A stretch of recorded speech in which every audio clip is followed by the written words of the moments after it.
And we are live with the OOTLE15 Google Hangout on Air. This is the fourth in our series, and today we're going to be talking about Daniel, Apocalyptic, Hellenism, and whatever other teaching biblical studies topics just sort of come up along the way. This is in relation to the Open Old Testament Learning Event 2015. This open course can be found, taught in spring of 2015, can be found at OOTLE15.net. And with me today is Nisha Jr. and also John Miller. Nisha is Assistant Professor of Hebrew Bible, Old Testament at the Howard University School of Divinity in Washington, D.C. And John Miller is Associate Professor of Religion at McMurray University in Abilene, Texas. And I'm reminded, looking at your stuff, John, that you are the author of Convinced That God Called Us, Dreams, Visions, and the Perception of God's Will in Luke Acts. Or something like that, yeah. Which puts us just kind of touching on things like Apocalyptic, at least in terms of Revelation, right? Revelation, that's exciting. And I'm Brooke Lester. I'm at Garrett Evangelical Theological Seminary in Evanston, Illinois, where I teach Hebrew Bible, Old Testament. Welcome, everybody. Anyone who's watching in real time, you're invited to follow the hashtag OOTLE15, OOTLE15, on Twitter to converse with others or contribute questions. Here we go. I was telling the others before we started that I have to be careful about doing a session on Daniel and Apocalyptic, because I'm one of those horrible people who wrote a dissertation on the topic and has written on it since. And if I'm not careful, I'll just go off on my own idiosyncratic, very narrow slice of the scholarly pie interests on this stuff. So we will rein you in. Will rein me in and hold me in check. So these two, I think the rules of the game today are John and Nisha have interruption rights. They can interrupt me in mid-sentence at any point without being considered. Stop. See? Okay. You took it, Nisha. Go ahead. She was just practicing. I just wanted to check and see if that worked. You may proceed. All right, good. So Daniel, Apocalyptic, we're not looking here to reteach the material. The idea is that folks are probably having some kind of orientation to it in their coursework. But what can we say, especially for just a general audience?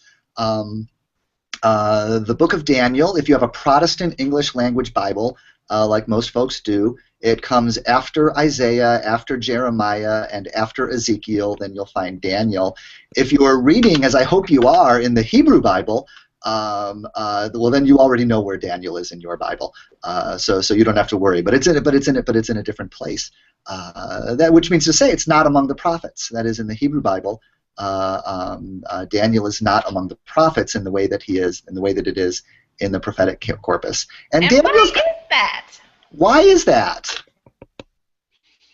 Well, okay, so that's a two-part question, right? Why is it where it is in the Hebrew Bible in the first place, and why is it where it is in the Protestant Bibles? In the Hebrew Bible, you've got this kind of three-part snowball coming together, right? Where the first part of the Hebrew Bible that was really considered by the folks who decided these things, that it was authoritative, shown to us by, for instance, it being translated into Greek as a whole, and so on, was the Pentateuch, right, the Torah, and then the best part. The best part? Yes. Right there in the middle, kept nice and safe, right in the middle, because it's so important. And then built after that is the prophets, right, which includes not only just prophets, like people who are named things like Isaiah, Ezekiel, Hosea, Nahum, and the other named prophets, but what is sometimes called the Book of the Former Prophets, or part of what Protestants call the historical books, Joshua, Judges, Samuel, and Kings. That, along with the named prophets, is sort of the second part of the Bible to get grouped together, considered in some way individually or as a corpus, as authoritative. And then only lastly, the rest of the material that you can call the writings This includes things like the Psalms and Ruth and I guess Esther and Daniel is among those. And part of the reason that makes sense is that this stuff just came along later. And the book of Daniel, exciting fact about the book of Daniel, is it is probably the most accurately datable book in the Hebrew Bible because in the way that it tells sort of this long history stretching from Babylonian exile to the reign of, not named in the book, but figured, this Antiochus Epiphanes, the book tends to be kind of accurate about stuff that happened, Babylonian exile and during the Persian period, and then things get pretty accurate during the reign of Antiochus Epiphanes, about the year 170 BC, and coming forward from there, and then it gets like super accurate, like yesterday's headlines. Around the point that Antiochus Epiphanes does this awful stuff in the temple, whatever that is, that this desecrating of the temple, and the suppression of Judaism, and imposing Hellenism, and then it just goes wrong with regard to the death of Antiochus Epiphanes and the events around that, and so we can see it sitting in that moment, right, where it gets its own current events really, really right. The distant past, right, moving in broad strokes and with some glaring errors, and then just like into what you call genuine prophetic prediction, which ends up not working out, quite accurately. Genuine, not so prophetic prediction. Yeah, into actual prediction, which just doesn't agree with any extra biblical source at all about the death of Antiochus Epiphanes. So the years from 167 to 164 BCE. You can just put a pin in that on your timeline, and that's when the apocalyptic chapters of the book of Daniel, chapters 7 through 12. Whatever use they're making of the somewhat older material of the court legends, that's when someone scoops up those court legends and continues them with these visions that it takes these stories about Daniel and then adds to them these visions of Daniel, which I love so much narratively because I don't think there's anything like this elsewhere in the Bible, where now you have this book where you read Daniel 1 through 6, and it's about this guy who's like cool as a cucumber.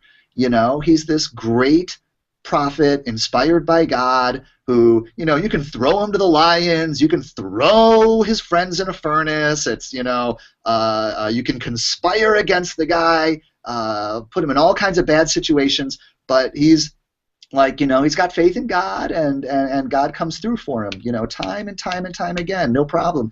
And then in chapter 7, you go back, and you go back to his earlier career under Belshazzar, for instance, and you say, and it turns out, oh my gosh, this same guy who was cool as a cucumber was having a horrible time. Like in the nights, he was having these terrible visions about a future, from his perspective in the Babylonian exile, about this future when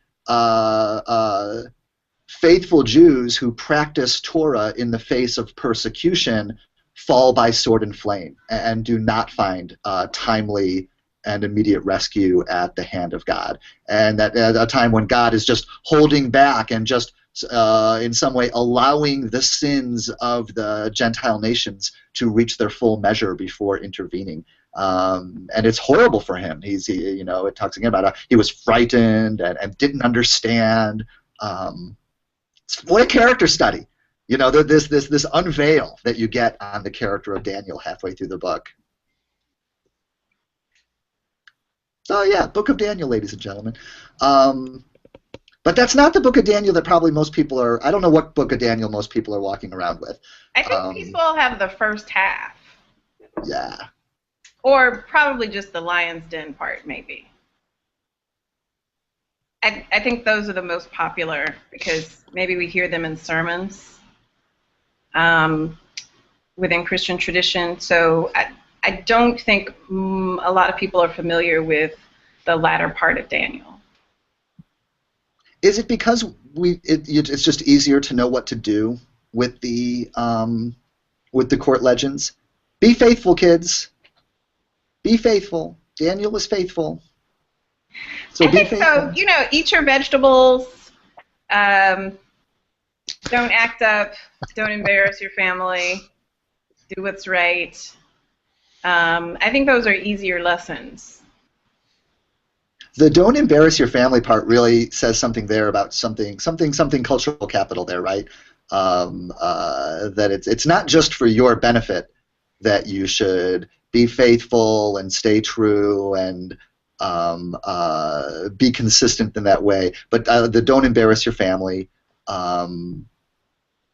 hold together. This kind of faithfulness, it's not just good for the individual. It reinforces and supports the status quo, and the sort of existing hierarchies and relationships.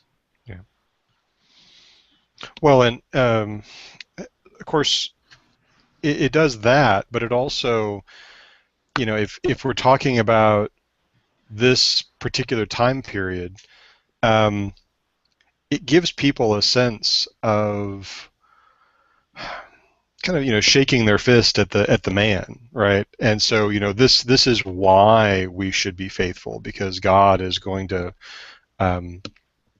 reward that faithfulness, and even if we're fewer in number, even if we're persecuted, we're going to come out on top in the end.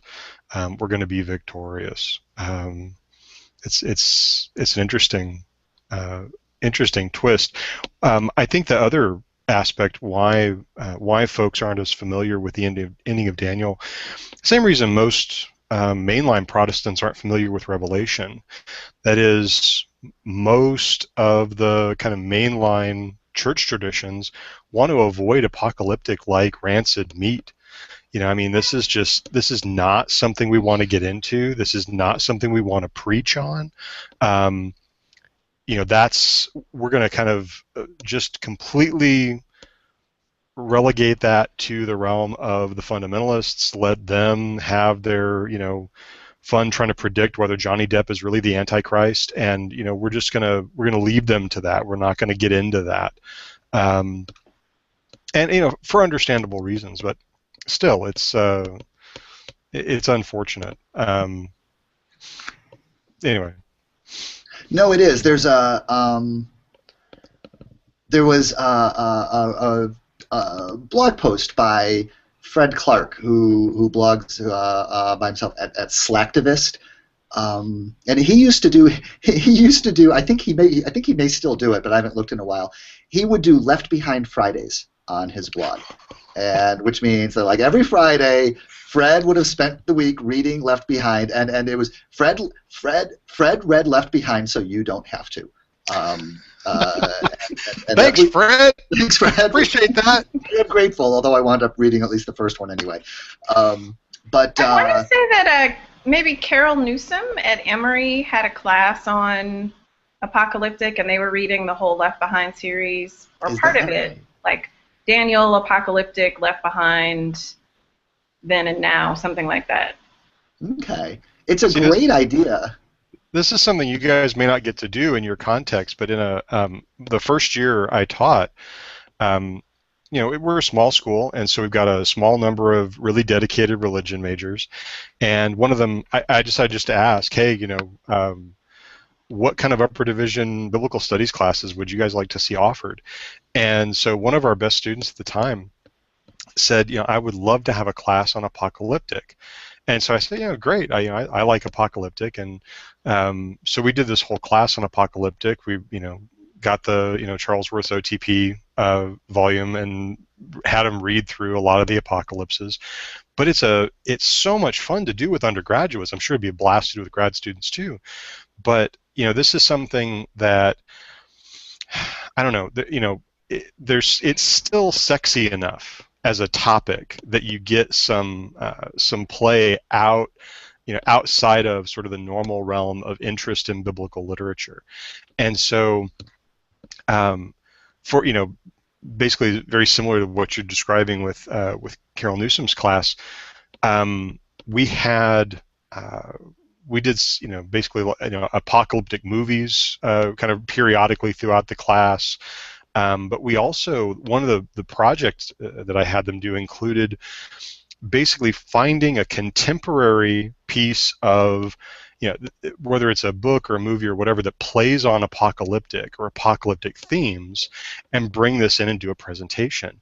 And the presentations were utterly fascinating. You may not realize this, or you may, I don't know. You may own a copy, for all I know. But LaHaye and Jenkins finally did go ahead and endorse a Left Behind video game. They wanted to be very, very careful, though, to let you know that shooting the infidels did not gain you any spirit points. Okay, you could shoot and kill them, but it wasn't going to help you win the game. But my favorite of all time, though, was actually, it was the young woman who asked me to do the class. She brought in a Precious Moments, like the Big I Precious Moment children's Bible. And I love children's Bibles anyway, because what is a children's Bible? It is something where they've taken out all the figurative language about God. They've left in all the violence and added pictures, right? Well, children's Bibles are so selective, you would think they wouldn't pull anything from Revelation. This one not only pulled something from Revelation, but it had the lake of fire passage from the book of Revelation. And so with the passage for this, children's Bible, it was a devotional. They had a little devotional, discussion about what the passage means. And so it goes through the lake of fire passage, and then I swear to you can't make something like this up. The description was, or the explanation was, well, sometimes God's love just runs out for some people. So now I know at least why the Precious Moments eyes are so big. But it really is. If you've never had the chance to do a class in Apocalyptic, it is just a blast. One of the things that Fred talks about in the Left Behind series is, and you'll appreciate this, John, as someone who knows the Book of Revelation, is his frustration with the way that every time there's a story about Left Behind or Left Behind video games or other cultural manifestations of that kind of premillennialism, and invariably, as if from boilerplate, the journalist will say, blah, blah, blah, Left Behind, blah, blah, blah, based on a literal reading of Revelation, and or based on a literal reading of the Bible. And Fred Clark repeatedly making, here, I'm going to actually see, we talked about this. This shouldn't be too technologically beyond our capacity. I'm going to try to screen share my desktop real quick because I want to show Fred's answer to this. Here we go.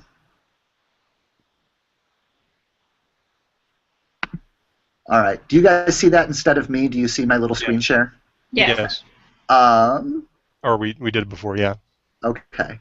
And so Fred's little thing on his blog post that I made available to my students this week. It's an older blog post, but he says, blah blah blah. Journalists always say, based on a literal reading of Revelation, and he would say it's not based on a literal revelation. It's based on this, and this is the graphic that he makes available, which he describes as a 19th century fever dream.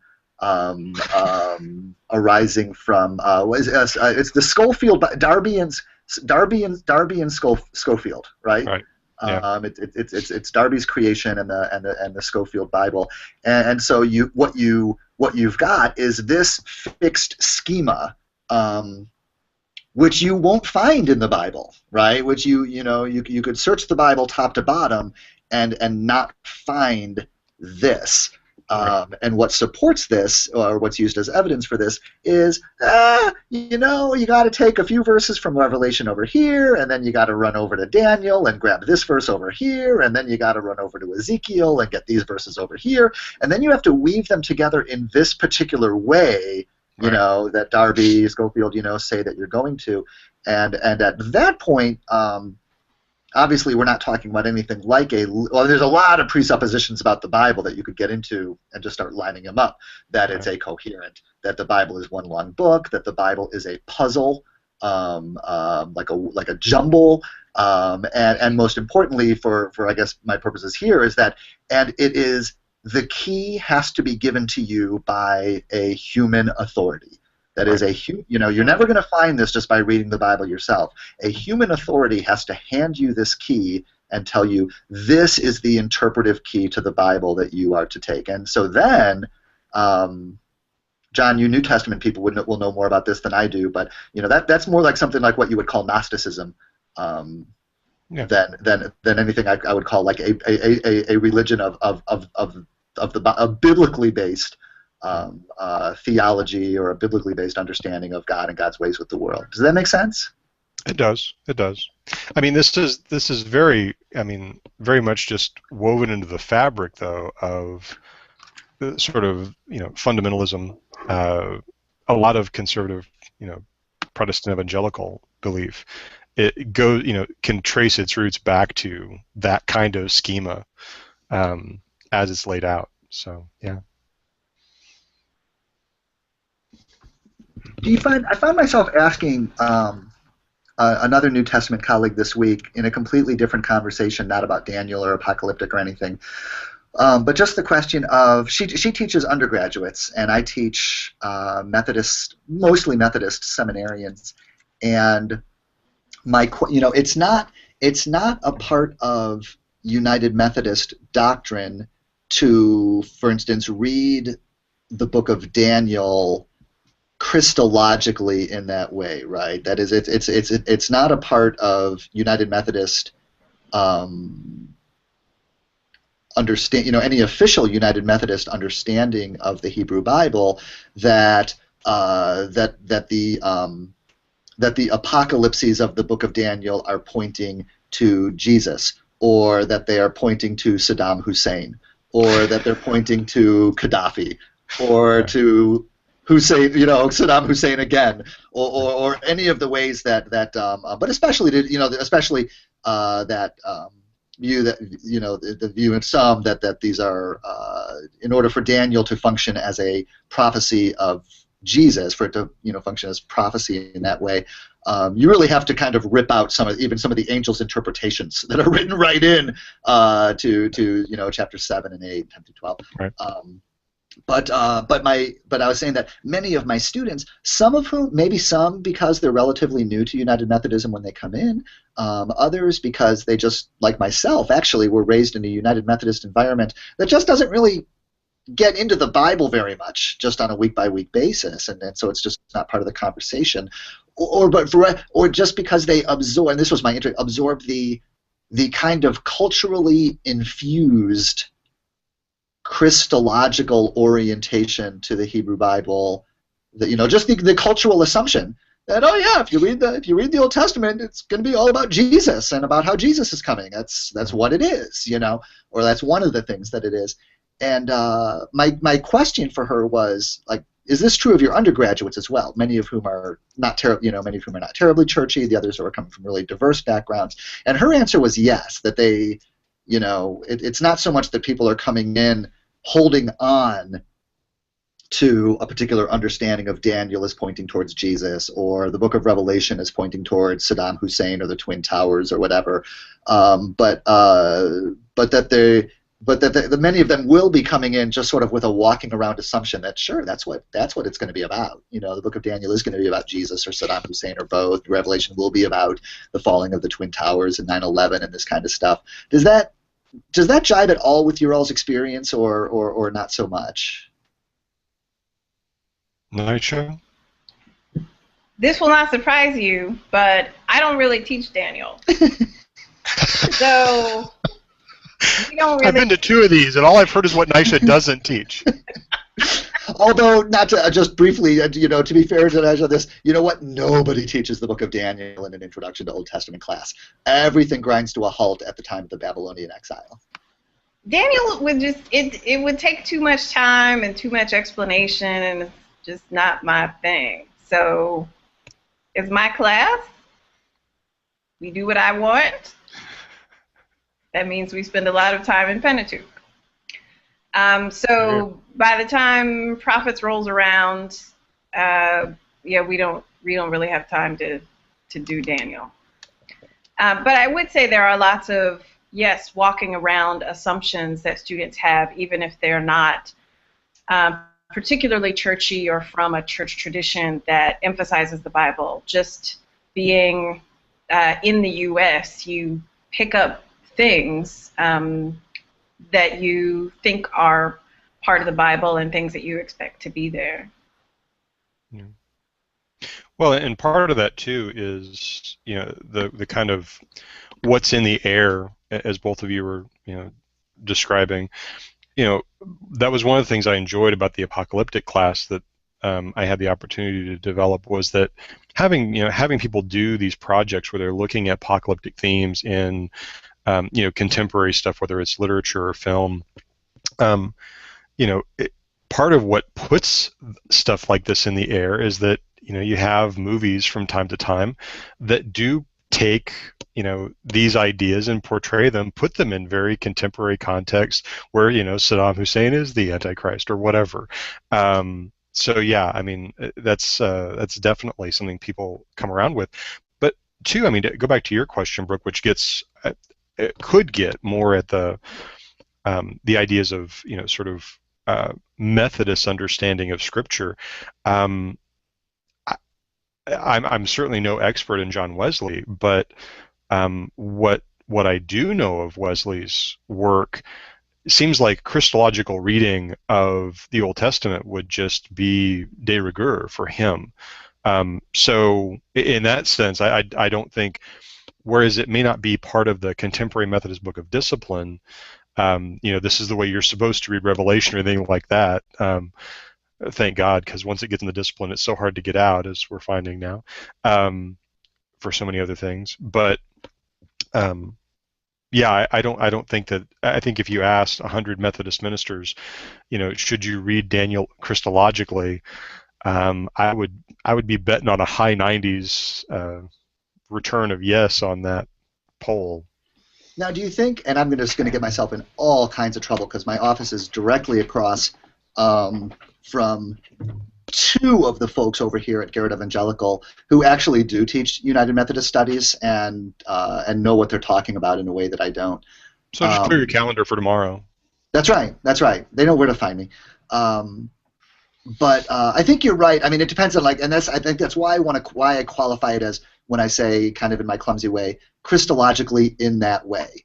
That is, I don't know what most United Methodist preachers do and what most United Methodist preachers don't do. You're right that I'm making a distinction between, say, what the Book of Discipline will say about the way we understand Scripture. So, for instance, it talks about human authors who are inspired by God and so on. And there's nothing like a claim that that the Old Testament writers were sitting around with God whispering in their ear about the coming of Jesus. I think but yes, I think one of the issues in any of these, in any church tradition, is going to be that the way we understand things is fundamentally formed by folks who came along, by folks who were doing their thing kind of before a lot of the scholarship that we take for granted today. Or in spite of a lot of that scholarship. Or in spite of a lot of that, right? And so, yeah, it's that's a challenge. Because students are taking my Introduction to Old Testament course, but then at the same time, they'll study for my Old Testament course or do the writing that they're going to do for it, and then in the next hour they're opening up their books and outlining John Wesley's sermons, for their United Methodist studies. So that's being, so they're being immersed in that in his approaches to Scripture as well. Yeah, that's definitely true. But I think you're part of what you're getting at too. Sort of the question of how do we get, and this I think comes maybe from the question you asked before we came on air. How do you get people to break out of that? Just to look at things from a different perspective, at least temporarily. one nice way is just to have them read Apocalyptic, because when you're laboring under the illusion that Apocalyptic begins with Daniel and ends with Revelation, and that's all there is to it.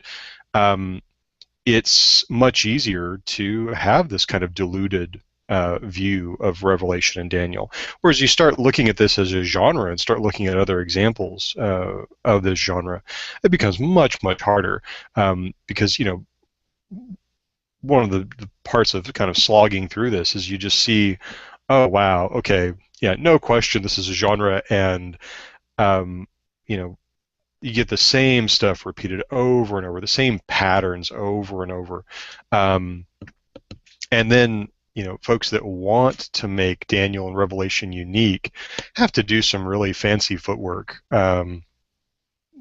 just in terms of making some sort of canonical claim to truth or accuracy that sets them apart from what's in the OTP. Of course, that's in an upper division class. I don't typically have too much trouble with that.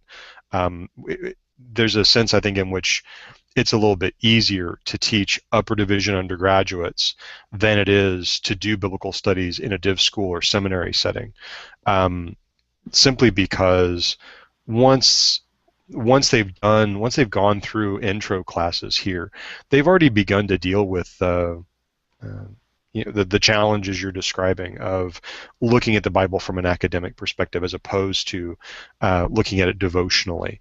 Looking at it analytically as opposed to looking at it devotionally.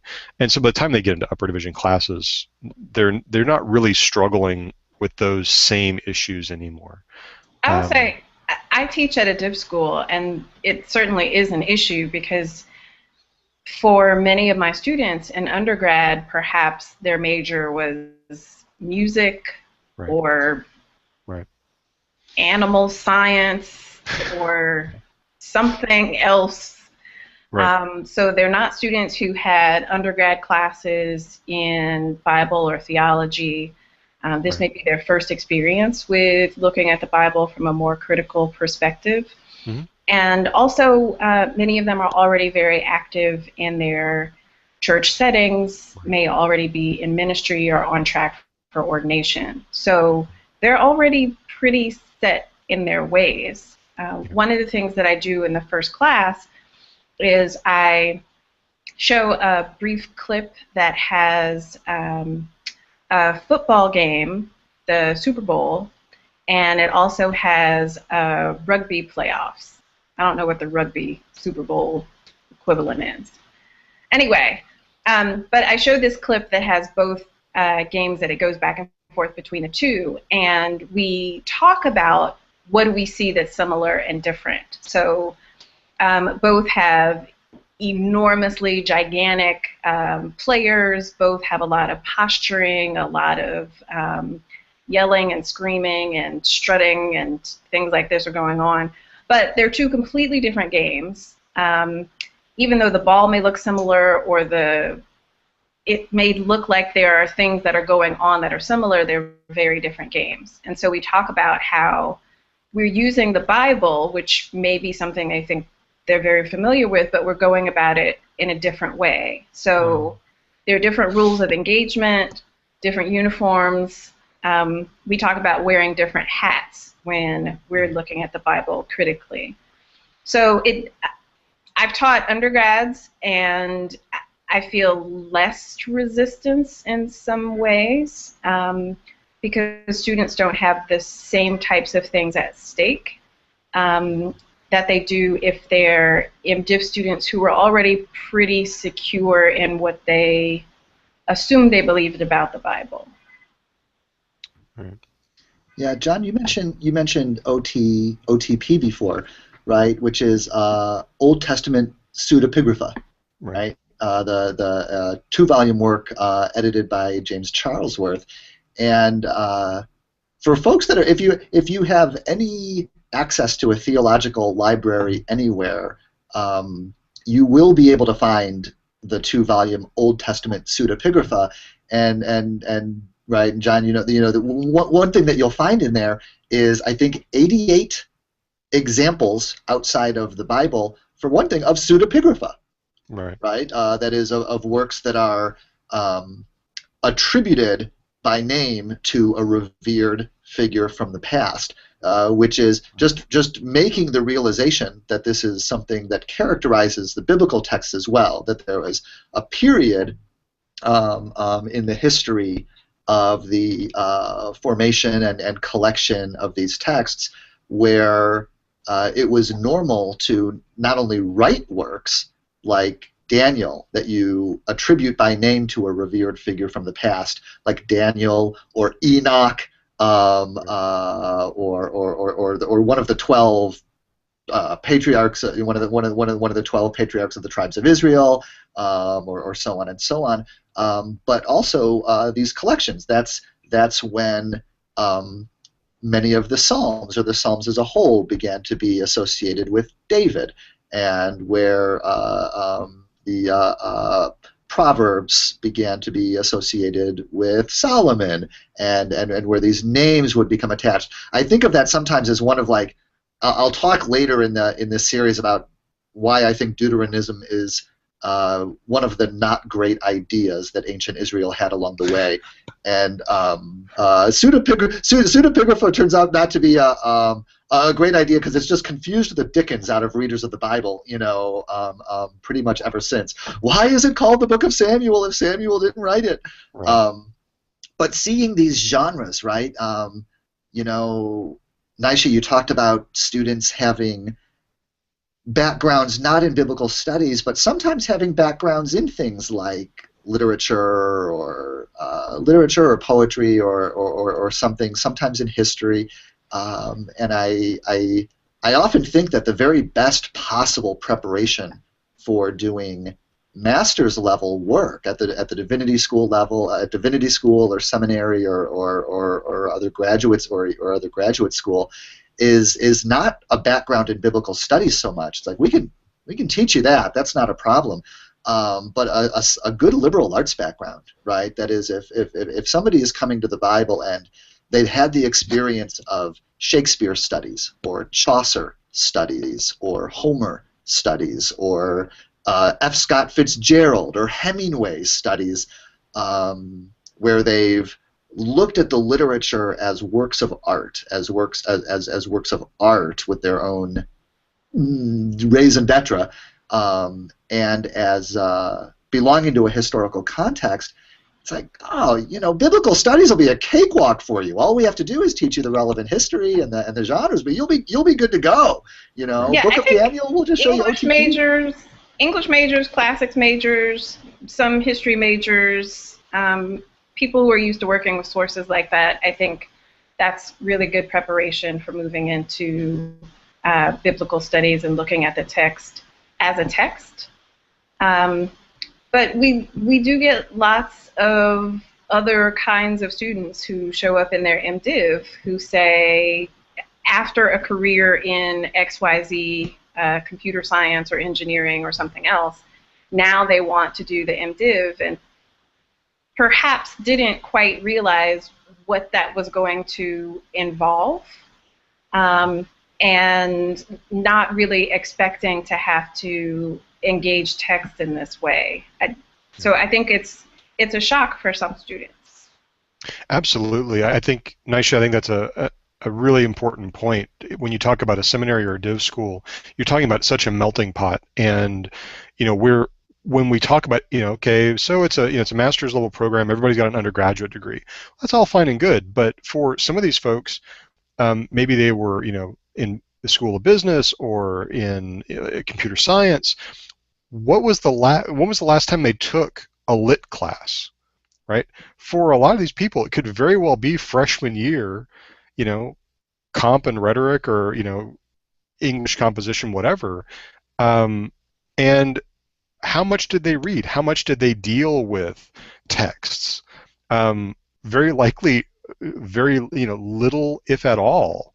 And so, that person sitting right alongside someone who was a classics major or who was an English lit major, those people are going to have radically different experiences trying to engage this as a text. And I think that's got to be a much bigger challenge. With undergraduates, one of the nice things is they don't really, none of them have a background in anything. You've got the people who went to church and the ones who didn't, and that's about it. That's really the only difference you're dealing with. Because even the ones that went to church, they don't really know anything about the Bible. And so in that sense, I think it's a lot easier for me with the audiences I deal with probably than it is for the two of you with the audiences that you deal with in a classroom. We have a professor here, Dr. Stephen Ray, who has spoken in conversation with others, with me and others, about the ways in which we fail or don't succeed in the ways that we might at recognizing the competencies that students come in with. And there are a lot of ways to go at that, and it's a big issue. But one of but little anecdotal examples that come to mind is John, you remind me, is like we get these second career folk we get. I always think second career folk are really in a better position in some ways almost than anyone else to start seminary, because they presumably have something like time management skills, budget skills. You get to be of a certain age, you don't kid yourself that you can do all your homework between 11 p.m. and 1 a.m. anymore, so you make time during the day or whatever. But the things they come from, so I've seen many times those with law backgrounds, boy, do they get rhetoric.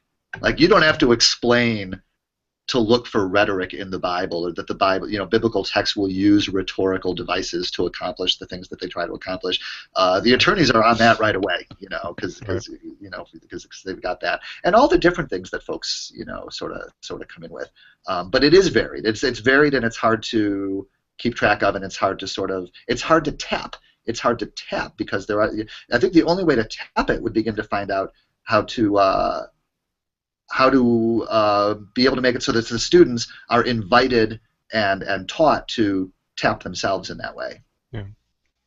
Well, the other challenge, I think, as Nisha points out, is when you've got people who come in, who are not only vocationally focused, but a lot of these people are already working in the church. They're already maybe ordained or in the process of ordination, and what they're looking for from their master's level coursework is, in many cases, I think, just very different from what is going to be taught in those classes. They're looking almost for sort of a tech school approach to, look, I want everything I do here to basically have a one-to-one correlation with a day in my life as a minister. And of course, these are educational programs. That's simply not going to happen. And so that's a frustration in and of itself when you start coupling that with radically different backgrounds, or no background in a particular area. I think that goes back to one of the questions we were asking in a previous week about, well, what are we doing in seminary anyway? What's the purpose of the MDiv? Are we helping people? Are we helping to train them for ministry in our contemporary world? Especially when so many of them, although they may come anticipating that they will be ordained clergy in a church, will not be able to obtain a full-time position, at least not in a mainstream Protestant denomination. So a lot of students, as you said, John, were coming thinking this is going to be technical training. So in my Bible class, students will say, I thought I was going to learn how to preach using the Bible. So the Bible is simply a tool for me to use at work. As if at a law school I'm going to teach, this is how we use LexisNexis. Do they still use that? Anyway, but it's going to be sort of a technical training. Here are software programs, here are apps, here are things that you can use, and this is going to transfer, as you said, one-to-one to what they're doing. And so when they show up and that's not what we're doing, we're not teaching, what goes on in my biblical studies courses, yes, will help them in other classes, but it's not designed explicitly to work exactly in that way. So I agree. I think a lot of students are quite surprised at what we're offering, and it does make me wonder again about the value of what we're doing and how much we are meeting the needs of students who are coming to us, especially for MDivs. Okay, now I go ahead, John. Oh, I was just going to say, I think that goes back to, Brooke, what you were saying. That the best background for doing MDiv work or seminary work is a liberal arts education. In a sense, what a MDiv program or a seminary program is a liberal arts theological education.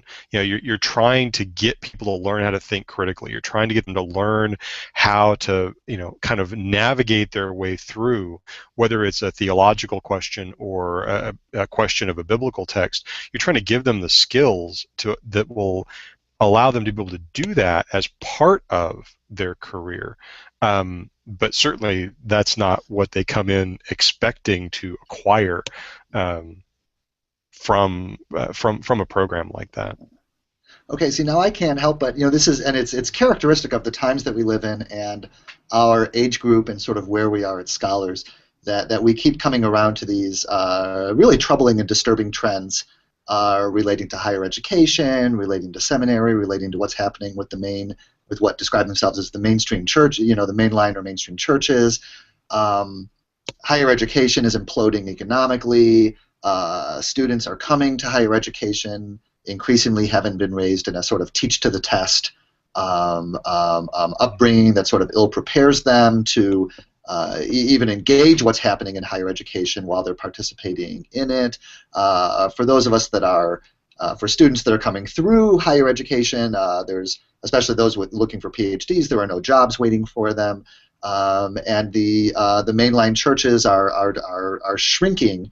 And losing the financial ability they had to support seminarians and put them into positions when they come out. Everything's in flux, and what I'm kind of enjoying thinking about here is like, okay, so what if one were to take a prophetic eschatological view of these trends over against an apocalyptic eschatological view of these trends? So from a prophetic eschatological standpoint, we would be saying, well, things are really coming into dire straits. Things are looking pretty grim. But before things get too bad, before we and our hopes and aspirations and habitual convictions about what we do and our role in the culture, before those get rubbed out completely, God will intervene and set everything on the right path, and there will be sort of the eschatological higher education, seminary, mainline church, culture at the end of this.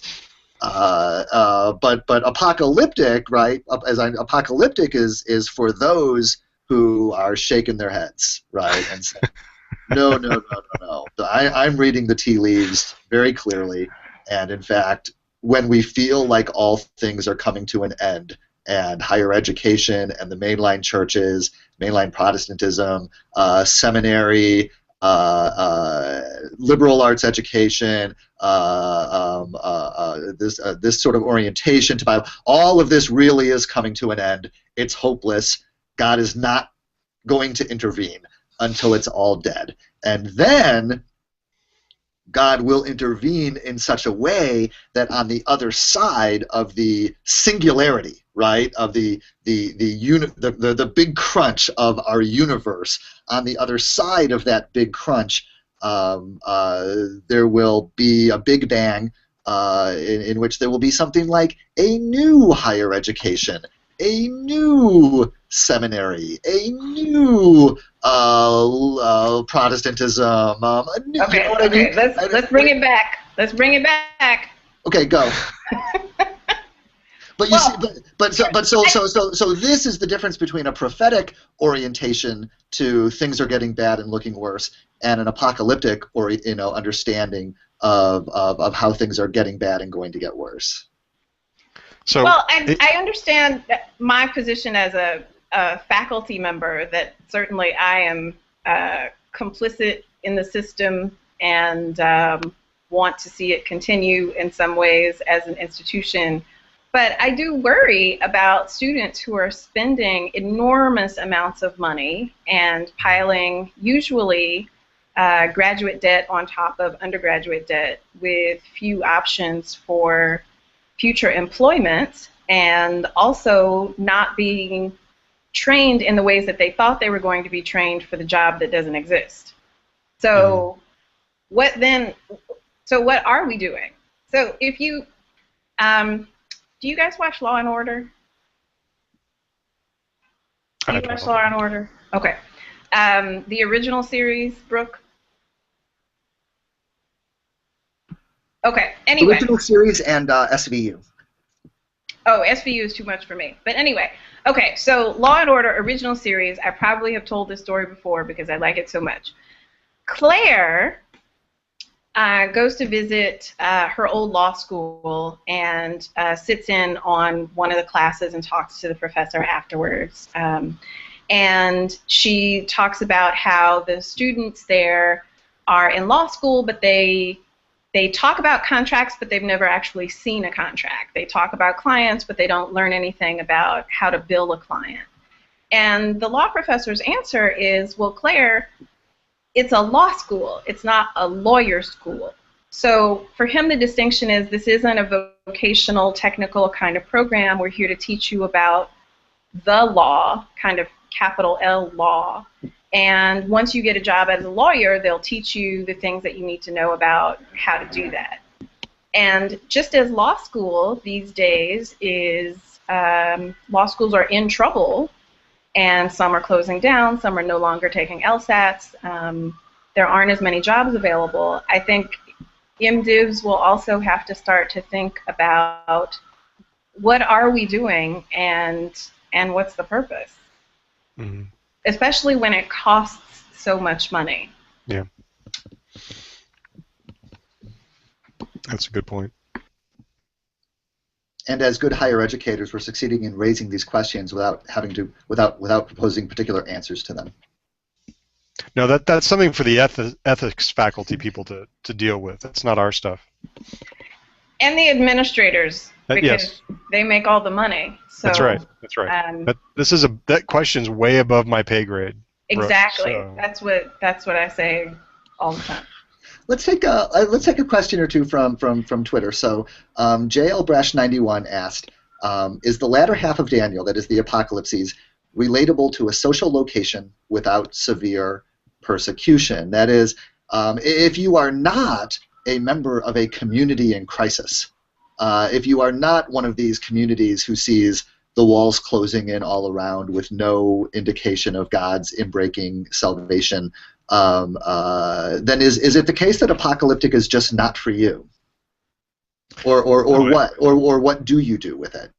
No, I think one good response to that was Brian Blunt's work on Revelation, that is looking at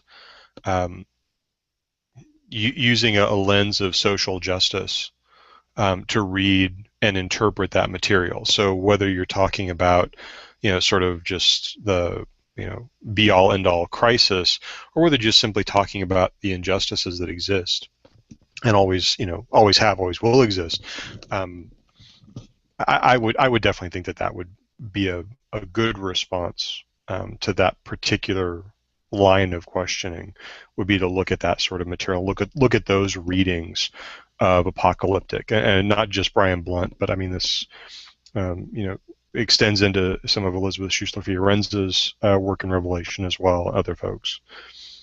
I realize I'm saying this about Revelation instead of Daniel, but it just happens that these are people who've written on Revelation. So.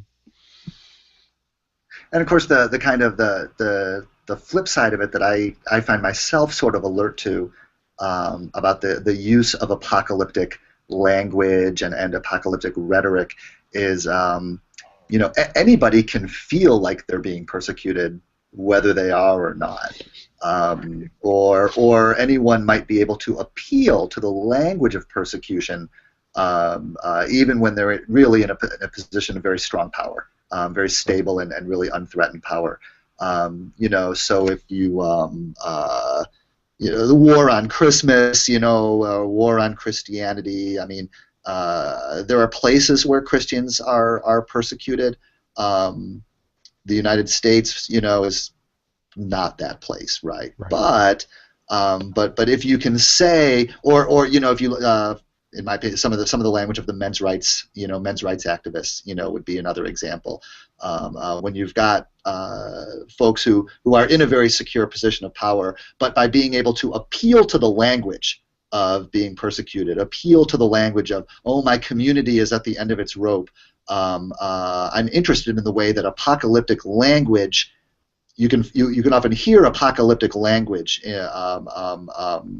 that kind of rhetoric, making itself available to that rhetoric in a way that is worrisome, especially because it tends to sound very biblical, and in that way sort of strike a note of authenticity. Yeah. That's actually something when I do my intro New Testament class, when we talk about Revelation, one of the issues that we discuss are the sort of ethical responsibilities of this kind of interpretation, because it's one thing for an apocalyptic writer, that is a person who is writing in a context where this person is persecuted, they're oppressed, and they're writing to other persecuted, oppressed people. For a person in that situation to tell those other people, to give them a word of hope that somehow this is going to be all right on the other side, as you described a second ago, Brooke. That's one thing. For someone who has power, someone who has the ability to change those conditions of oppression, to then use that language rhetorically to tell people who are being oppressed, well, it's all right. Things are going to be better for you on the other side. That is, of course, incredibly irresponsible and evil, and that's something that we have to be very aware of. While you've got the mic, John, and we have a couple of minutes, this goes to you by default. Thoughts on Jesus as an apocalyptic teacher, right? That is, a seminary student. I remember when I took New Testament before I took Old Testament, and of course we read the Gospels before we got to the book of Revelation, and my instructor started talking about Jesus as an apocalyptic teacher, and what I did not see in the words of Jesus was stories about beasts rising from the sea, or hybrid animals, or dragons, and this kind of thing, and it was confusing. Like, in what way? What does this mean for Jesus to be an apocalyptic teacher?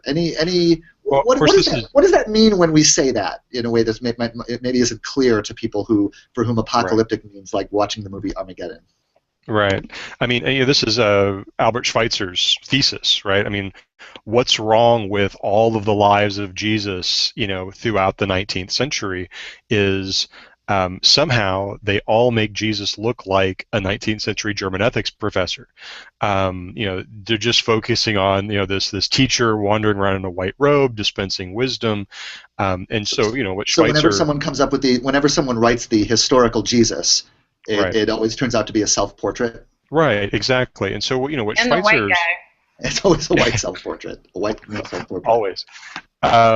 But Schweitzer, kind of building on Vrede, was saying, look, Jesus was an apocalyptic, a Jewish teacher who was completely ensconced in an apocalyptic environment, and to the extent that he was that, we can't understand him because we're not ensconced in that same environment.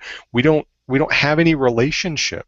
Any life relationship to those circumstances, and so for Schweitzer, he had to deal with this kind of a both and. On the one hand, as an apocalyptic figure, we really don't have any access to Jesus. Where we have access is from this force that flows from Jesus and flows even into the 20th century. For Schweitzer. But in terms of apocalyptic, I think the focus is the kingdom of God coming. So it's not that that Jesus is sitting around talking about the vision that he had the night before and using a lot of symbolic language necessarily, but instead the where we would talk about Jesus as an apocalyptic teacher would be in that focus on the kingdom of God coming and what that's going to look like, being sort of a cataclysmic upheaval. Yeah. All right. I know we're It's probably not the Wait, say that again? sexy answer the person wanted, but No. Well, but I mean, if you're in biblical studies, fella, so. Um, Although, well, okay. We'll wrap it up because we're at time. I want to thank the folks who are following on Twitter and asking questions and interacting with one another, interacting with us while we're doing this. It's really good for us and helps us move things along, and I appreciate it very much. And thank you to John and to Nisha for joining us. John. His book again is Convinced That God Called Us: Dreams, Visions, and the Perception of God's Will in Luke Acts. John, are people finding you online anywhere, or do you stay offline and get work done? I'm very much a Luddite. If you find me online, it must be some sort of online incarceration. Because I won't be there. And I really appreciate. It's so sweet that you're reading my book. The name of my book. That thing cost like $175. So I labor under no illusions that anybody's going to run out and buy that. But it should be if you live near a research library, you might actually find it, and you'll certainly be the first to crack the cover. So that delightful. Exactly. When they crack the binding for the first time. I think there are maybe 5 people who've read it, and just between us, I think my Aunt Kathy just skimmed. So, 4 really.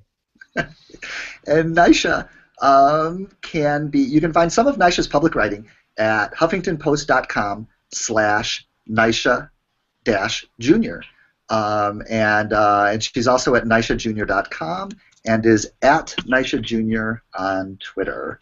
Anything else to add before we're done?